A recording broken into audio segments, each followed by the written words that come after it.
Okay. Good morning. Good morning sa lahat. Good morning to everyone. This is Justin, Talk News PH. At good morning sa ating mga OFW na nasa Middle East. Thank you for coming over to this channel, Justin Talk News PH. At bago tayo magsimula, I would like to request paki-press like, share, and for those who are new to this channel, for those who are new viewers, kindly press subscribe and then press the notification bell so that every time I have a new broadcast or podcast, you will be immediately notified. So anong mga balita ngayong umaga na to? At napaka well anticipated yung mangyayari bukas sa ating Kongreso, House of Representatives, dahil magkaroon ng plenary voting with regard to the articles of impeachment, whether it will be forwarded or endorsed to the impeachment trial court of the Senate. So malalaman natin bukas. So yan ang pag-uusapan natin, and other tidbits of news na masasagap natin, pwede natin i-discuss in the later part of this podcast. So anong una natin pag-usapan? Itong botohan bukas. So maraming mga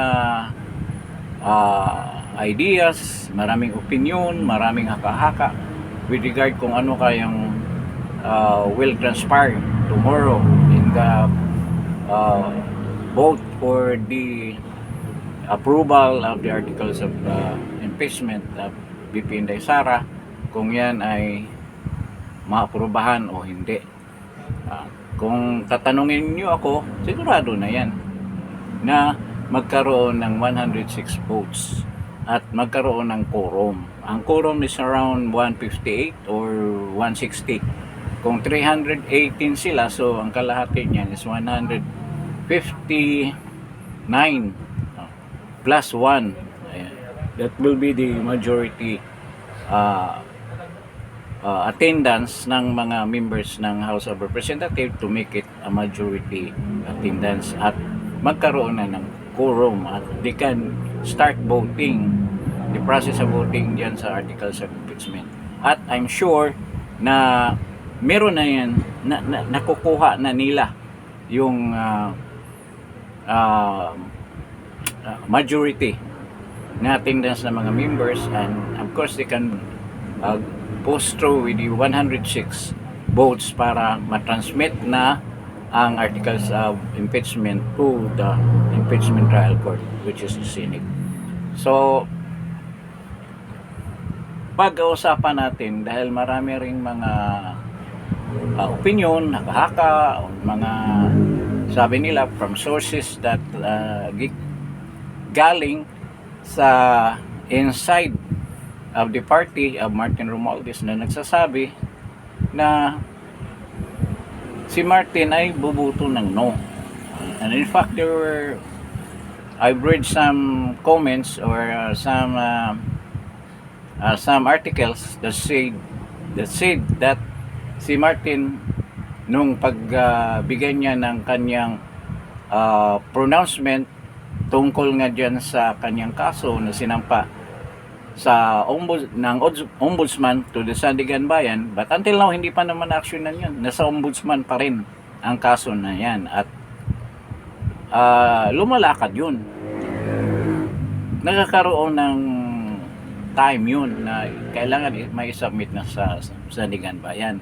So I don't know kung gaano katagal, 15 days, 30 days.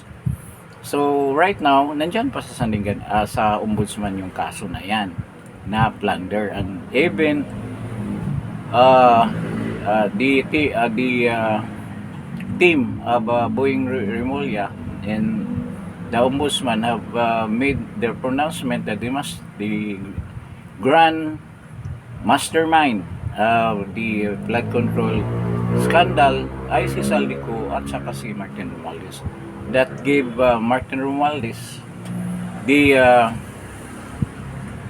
encouragement to say his piece na hindi naman siya talaga ang mastermind. Wala siyang kinalaman. Yun ang sinabi niya. At kung babagsak siya, so isasama niya yung dapat naman makasama. Ibig sabihin, all hell will break loose. Ibig sabihin, magsama-sama tayo sa impyerno kung yan ang gagawin niyo sa akin. At yan, ginawa na nga dahil pinipress for 20 days. I don't know bakit may ganyan kaiksi yung pag-press ng kanyang mga asset for 20 days. So, balikan natin itong butuhan bukas. Kasi, meron nga nagsasabi and there were articles that were released in some tabloid lang yata yun or some post na babasa ko na Martin had he extended his apology to BP Inday Sara sa lahat na nangyayari at parang nagsusorry siya, but I don't believe na siya ang gumawa noon. Parang iba ang gumawa, ibang tao na mayroong motibo, but I don't believe na siya ang nagsasalita ng ganon. Kasi ganito yun, ang pinakamalaking buto kasi comes from Lakas in UCD. I think they're around more than 60 I think ang the number of congressmen na nasa Lakas in UCD is around 80 to 90 congressmen. Then ang NUP, which was around 50 lang noon, ngayon I think dahil maraming lumipat na taga-Lakas, nagiging 55 na sila from 45. I think 45 sila yung National Unity Party ni Puno. So dahil maraming nag-migrate from Lakas in UCD, ito yung Lakas in UCD, let us remember, ito yung partido ni Inday Sara, ni Bong Revilla at ni Gloria Arroyo, at of course Martin Romualdez. Isa sila dyan. Iba naman yung partido ni BBM, which is the Partido Federal ng Pilipinas, PPP. So nag-migrate ang marami, including Chua. I don't know kung sina Valeriano, mga ano ba to, mga Lakas. So marami silang naglipatan. So ngayon ganito yun, si Martin Romualdez, alam natin kung totoo yung conflict nila between BBM camp and the Romualdez camp.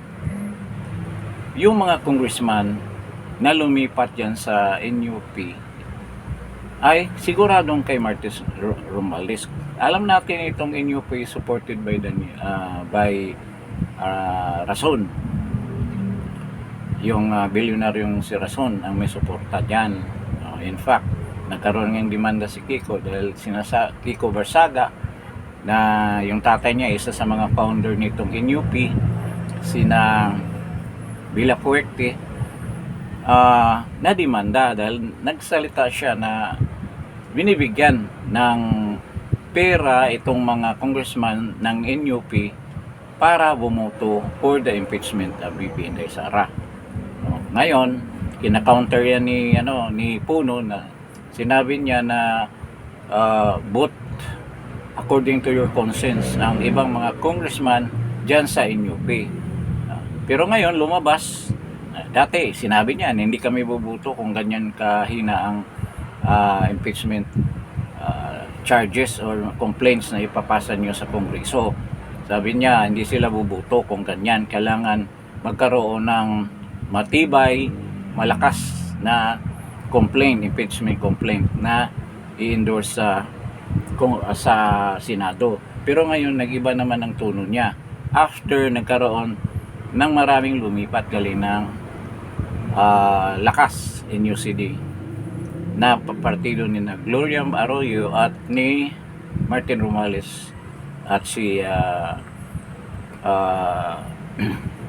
Bong Revilla.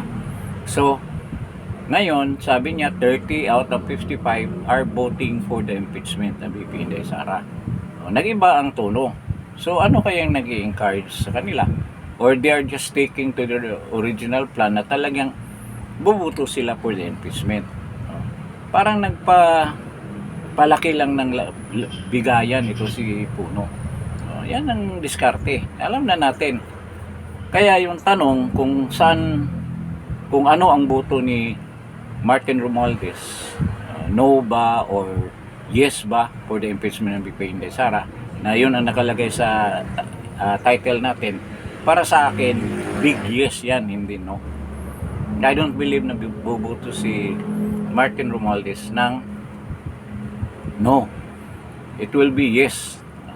Kasi kahit anong mangyari dyan sa botohan na yan, the common enemy sa kanila, kahit sabihin natin nagkakaroon sila ng conflict that divide their supporters na mga congressman between the BBM camp and the Martin Romualdez camp, kung totoo talagang may conflict sila or this is pure drama lang ang nangyayari, kung totoo man yan o hindi, still ang common enemy nila ay si Inday Sara. So, wala silang mapapala kung kakampi sila kay Sara, diba? Kung kakampi sila, kung may conflict sila at nahati ng dalawa, still they are against BP Inday Sara. So, ang hawak na lang nila, dahil wala nga silang malakas na kandidato, yung mga congressmen. Yun lang ang hawak nila if ever it will go to the presidential election ng 2028. Kanya-kanyang hawak ng mga congressman.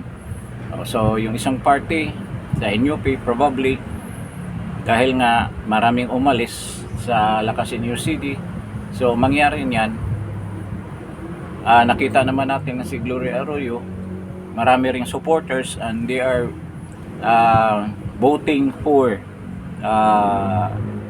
against the impeachment ng BP Inday Sara. So mahati yan ang Lacasiño City. Kaya yung iba lumipat na sa NUP. Ganyan yun. Kasi nandoon yung principal nila na si Rason. So yun ang mangyayari. Kaya para sa akin, kahit ano pang mga lumalabas na mga articles or whatever, or mga pronouncement ni Martin Romualdez, still hindi yan boboto ng no for the impeachment of BP Inday Sara. Sigurado yes pa rin ang iboboto niyan. Kasi their desire, ang kanila talagang target is to remove BP Inday Sara in the game. Now, kailang mawala na si BP Inday Sara para naman magkaroon sila ng pag-asa, or they can fill their candidates both sides. Kung hindi talaga sila totoo talaga silang nagka-conflict o nag-split, kanya-kanya silang field ng kanilang mga kandidato in the 2020 election. So ganyan ang mangyari dyan. So ngayon, itong mangyayaring botohan ngayong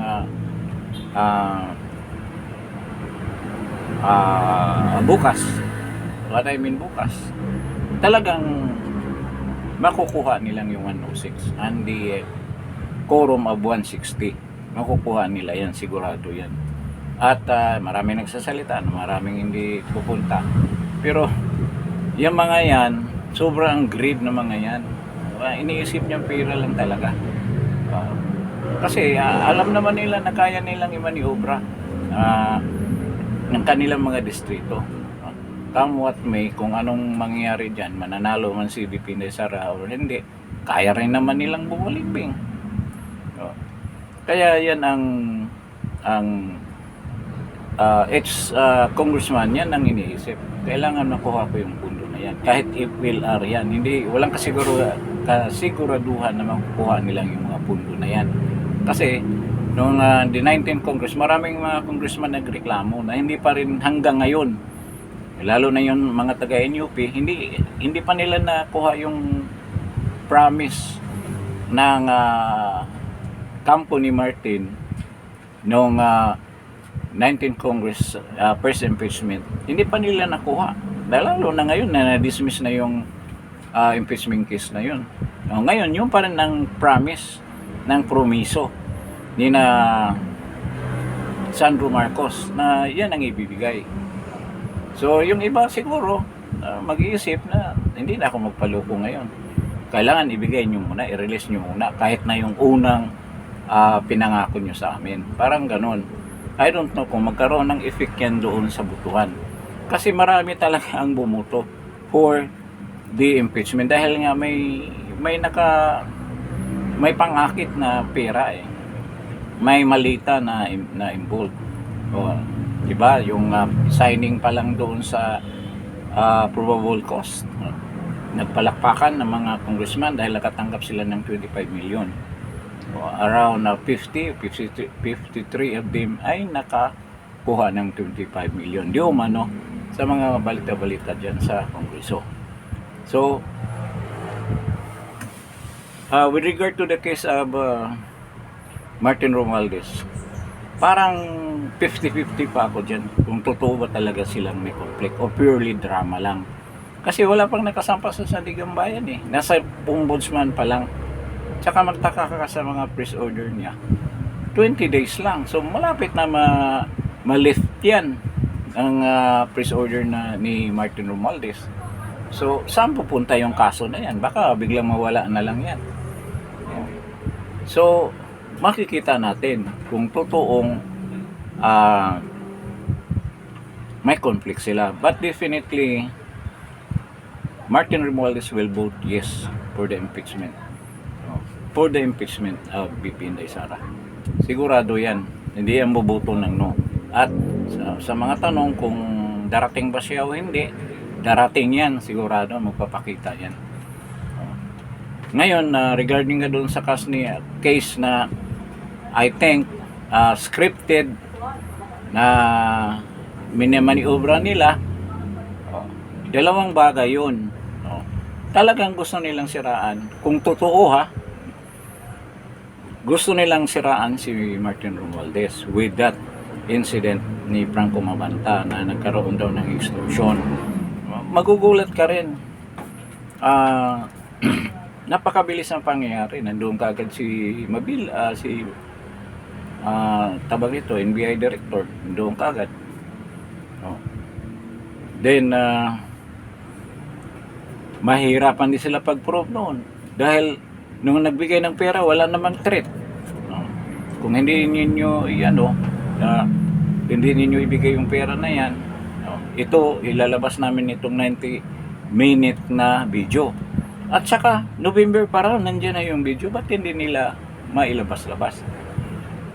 So it was intended for that purpose, para masira si Martin Romualdez. Kasi kahit nasabihin natin na siyang pinalabas na biktima sa extortion, nalalaman na ito isang tao na to taking advantage dyan sa video nila si Franco Mabanta na gawing pera itong what they found, anong na witness nila or na unearth nila na ebidensya na si Martin Romualdez talaga ang pasimuno dyan sa flood control corruption, na gusto nilang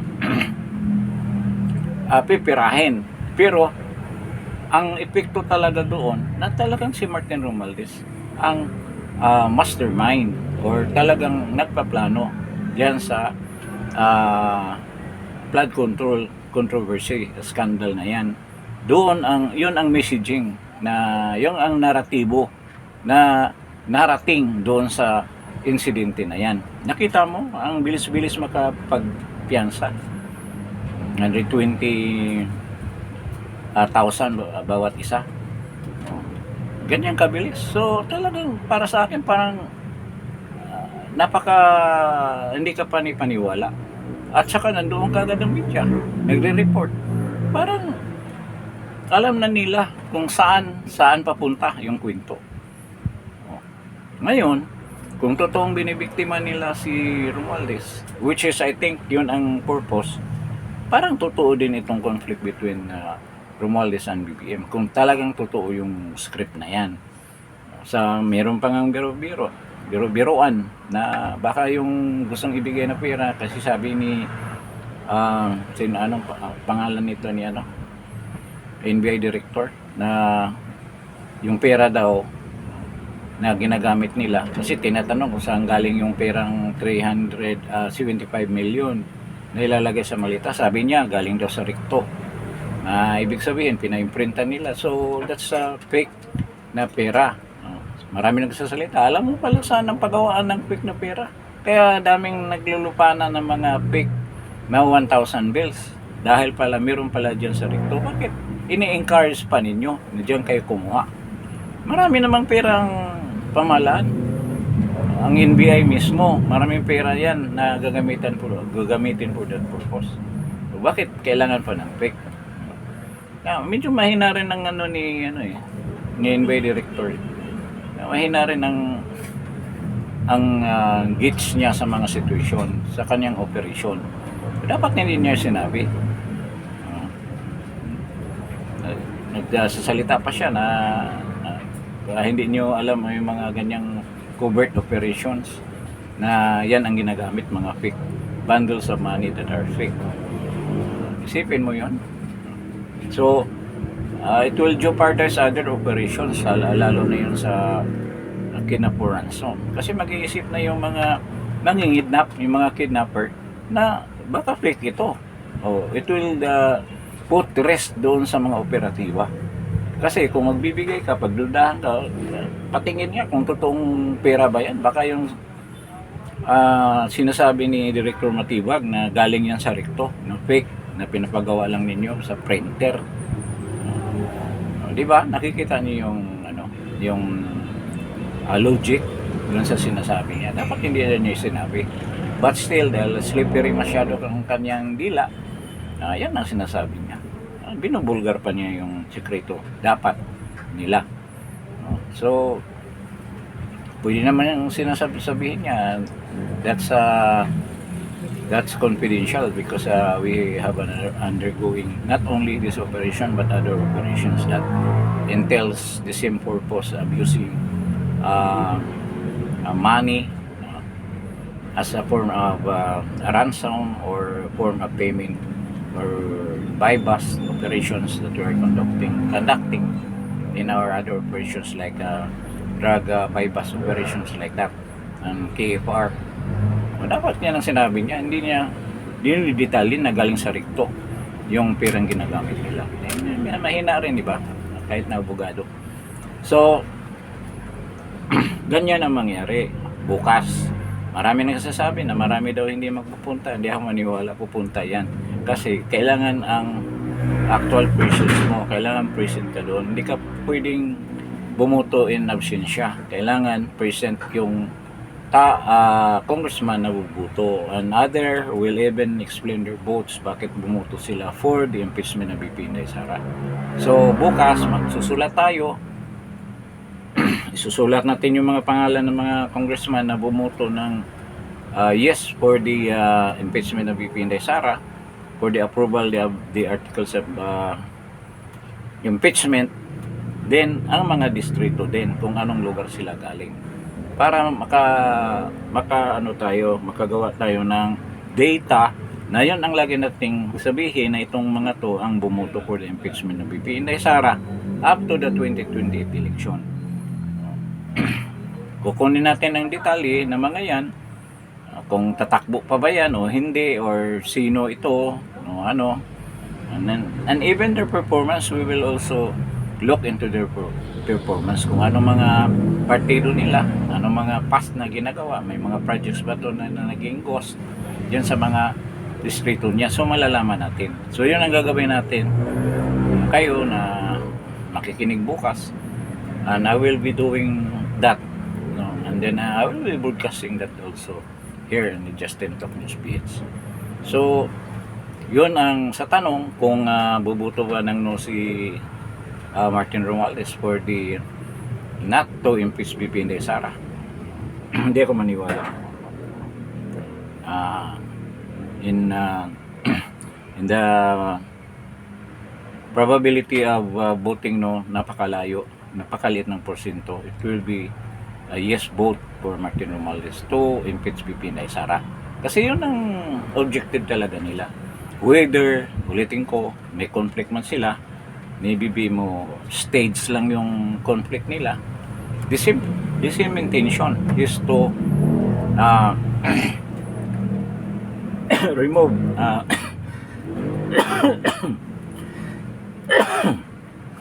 excuse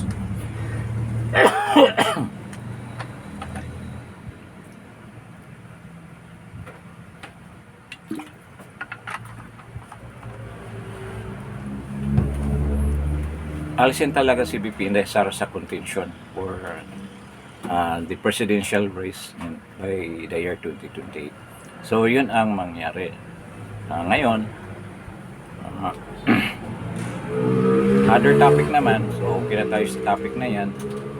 Ito namang regarding sa election by 2028. Marami nagsasabi na even BP Inday Sara, marami nagsasabi na may apprehension daw si BP Inday Sara na hindi matuloy yung eleksyon. Tawagin man natin yung apprehension or that is an information na natanggap niya, and there is such a plan na hindi itutuloy ang eleksyon if ever hindi siya ma-convict dito sa impeachment case na to, which has a very, very big probability na mangyayari kasi hahanapan talaga nila ng paraan na hindi talaga makaupo si BP Inday Sara. Ako naniwala na may alam si BP Inday Sara kasi napakalawak ng kanyang information network as a Vice President. Katulad ni President Duterte. Kahit nasa loob yan, nakakasaga pa rin ng balita yan. At isa siguro sa mga nagbigay ng analysis dyan kung anong mangyayari si PRD. Kasi nung in-interview si BP Inday Sara, galing siya sa pag-uusap nila PRD and they talk about politics for 90 minutes, and that's a very serious matter na ginanap nila. Hindi lang yun plainly conversation, but that is planning. Planning yan, strategizing kung anong dapat gawin. At ito, paglabas nga ni BP Inday Sara, yan ang isa sa mga napaka-serious na pronouncement na binigay niya na he is hopeful na magkaroon ng election by 2028. So, alam naman natin na si BP Inday Sara are surrounded by intelligence people. Yung mga ex-generals na yan who handled a lot of positions, various positions, iba-ibang positions even in the Security Council natin at mga intelligence agencies like the ISAP. So, meron talaga ng solid information about the probability na hindi magkaroon ng election by 2028. So, may basihan yan. Hindi yan basta-basta magsalita si BP Inday Sara kung wala siyang basihan. At yan ang nakakatakot na senaryo. Kasi ano bang gagawin para hindi matuloy ang eleksyon?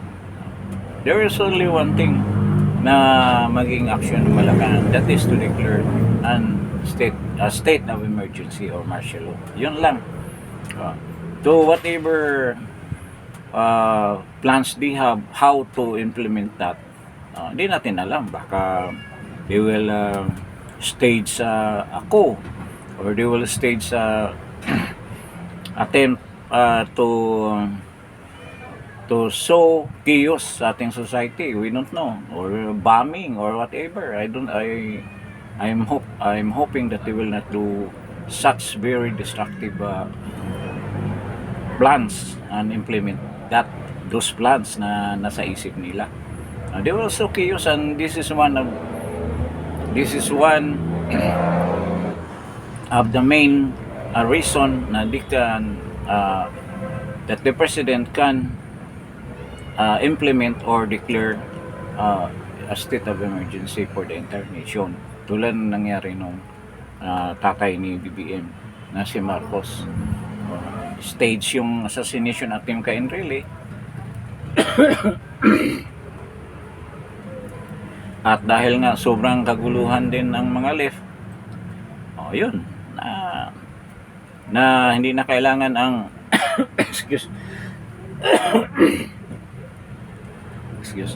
intervention ng Congress at the 1987 Constitution, kailangan magpaalam ka muna sa Senado at sa Kongreso, sa House of Representatives bago mag-implement ng martial law, at meron pang taning kung ilang months or year or a year, like what President Duterte did in Mindanao during the Marawi siege.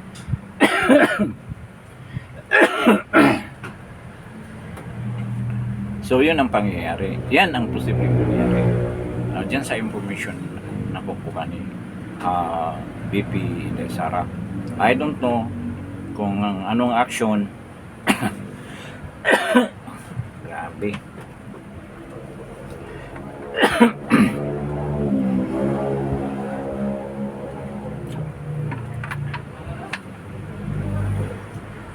Anong countermeasure ang gagawin ng kampo ni BP Inday Sara, and I don't believe na